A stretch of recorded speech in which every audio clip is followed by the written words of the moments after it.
Hello everyone, this is Sausage, and I will be here talking about the MOM mode setting for Guilty Gear.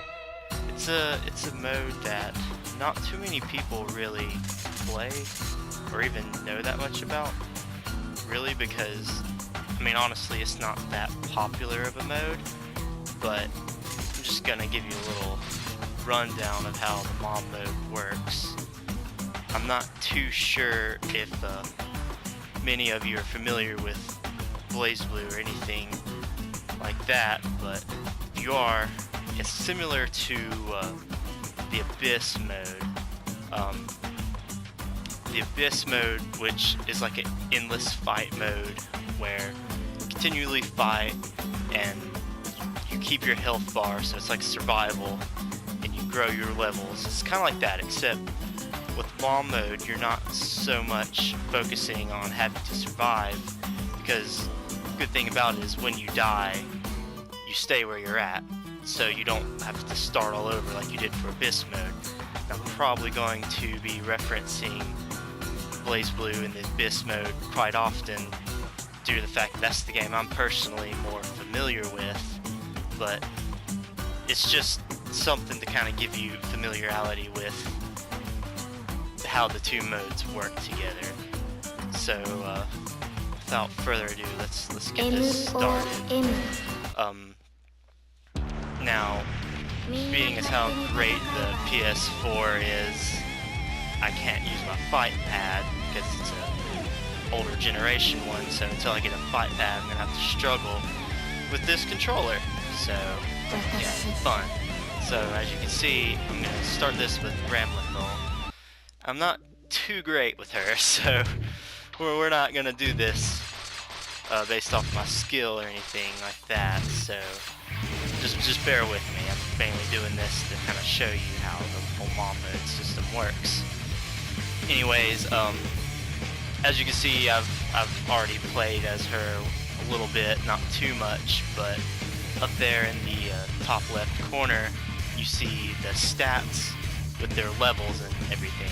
You see that I'm level 9, which is below that crown, and you get levels just by raising your stats.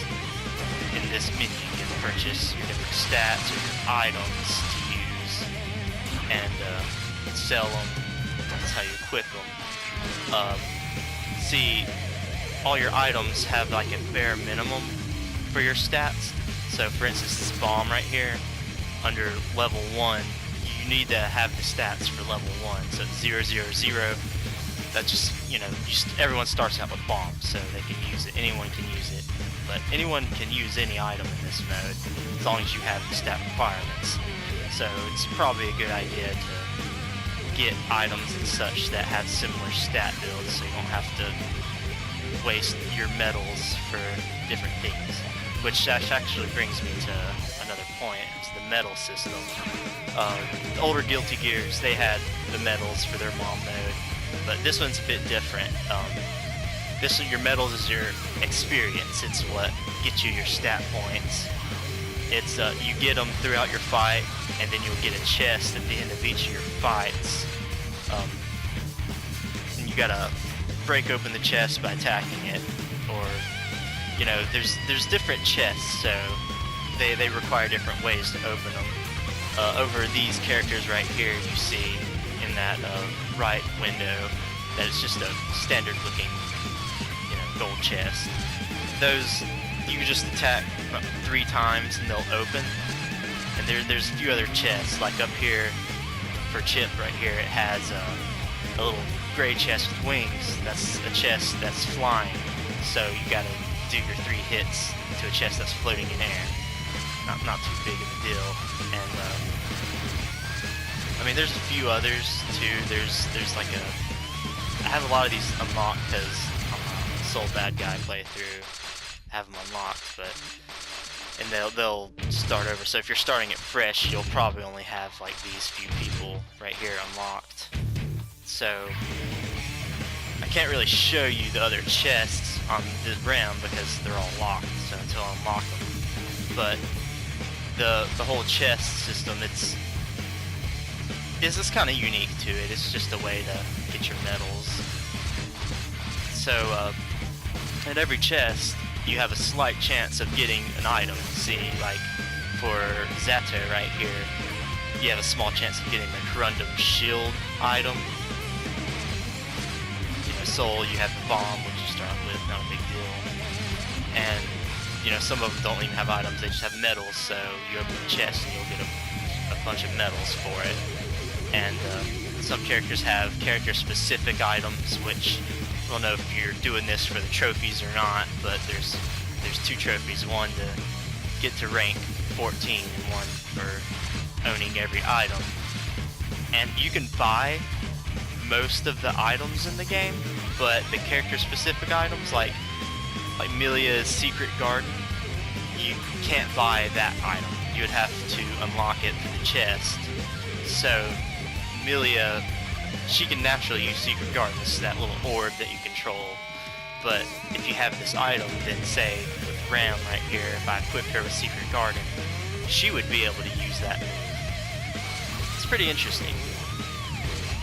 But you can also get like other items like potions and stuff like that. So it's just kind of like play with it a bit and you'll figure out what items you like and what items fit your stat builds.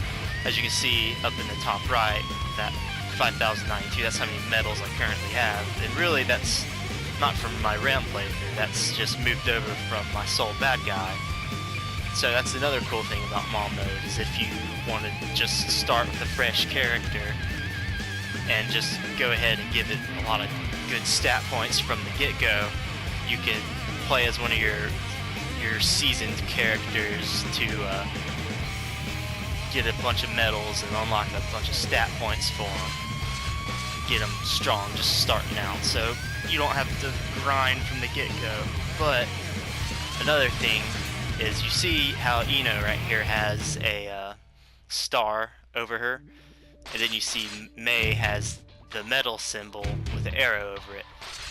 Well, this metal symbol with the arrow, I'm sure you can figure that out. That's just a more chance to get better rewards from it, so you can get more medals, or you have a higher chance of getting that T-Potion small right there. And if you're really wanting some medals for extra grinding, you know, you could go to the bonus character. Now for the star, this is a big thing for it. You notice how I mentioned the crown earlier above the level. Well, that crown is your class rank. I think the maximum rank is 14, I believe. And to increase your class rank, you gotta beat these characters with the stars over. So the more stars you get, that's when you'll increase a class rank. So right now, I don't have any class ranks because I haven't played Ram very much on here, and I only have 1 star, so I've only just beaten Bedman right here to get that star. I can't quite remember how many stars you need for each class rank, but I know that for so many ranks it doesn't change for a while, so I mean, you can pretty much figure it out as well. It's not that tough. The whole M.O.M mode is pretty self-explanatory and easy to figure out for the most part, but it's more so just a lot of grinding. But you'll notice that under this it has boss mode attributes, enemy attributes, and stuff like this. Well, that's a whole nother thing for it. The enemy attributes, as you can probably guess, is like certain qualities that the opponent has. Like Ino, her enemy attributes is low resistant to skills, so all your attacks that are considered skills, or not attacks, your equipped skills over there, she won't be very resistant to it. She'll be more susceptible to damage, so that's Bomb, do more damage to her. And right here, you have boss mode attributes for Bedman. Whenever you fight a character, you'll have a bunch of stocks for them, which I'll show you here in a second. And instead of them having, say, like a full health bar, they'll have like a set health meter depending on what that enemy's stats are. And the last stock will be their boss mode. They'll be flashing red, and they won't have any knockback. So you hit them and they'll take damage, but they won't get knocked back and they won't stop their attack. It's pretty annoying, but the good thing about it is they have like an armor meter, and when you bring that all the way down, that red flash from them goes away, and then they're able to be knocked down or knocked back, interrupted, all that fun stuff. So it's back to a normal fight instead of you playing some stupid difficult boss. I mean, really, they're not too difficult. These characters aren't to fight. The only thing that could make them difficult is since they're an AI, they're going to spam their special moves on you a lot, which can get pretty annoying. Luckily, unlike the Abyss mode, this doesn't make you start over when you die. Sometimes, in fact, it's not a bad idea to die, because if you have a high HP meter and your HP is running really low, and you don't have any health potions, you could just, die, and then you'll have a full health meter again. But the more you go without dying, you'll get a streak bonus, and those streak bonuses, not too sure, but I'm almost positive that what they do is they'll give you more rewards the higher your streak bonus is. I mean, it's an assumption, but I'm pretty sure that's how it works. But yeah, that's pretty much the basic rundown of M.O.M mode.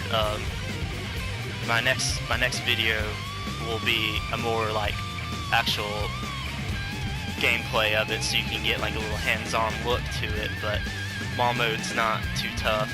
It's pretty easy, and I'll show you. I'm pretty sure I forgot a few things to mention on it. But yeah, we'll play through it and we'll see how it works exactly. But thanks for watching. Don't forget to tune in again.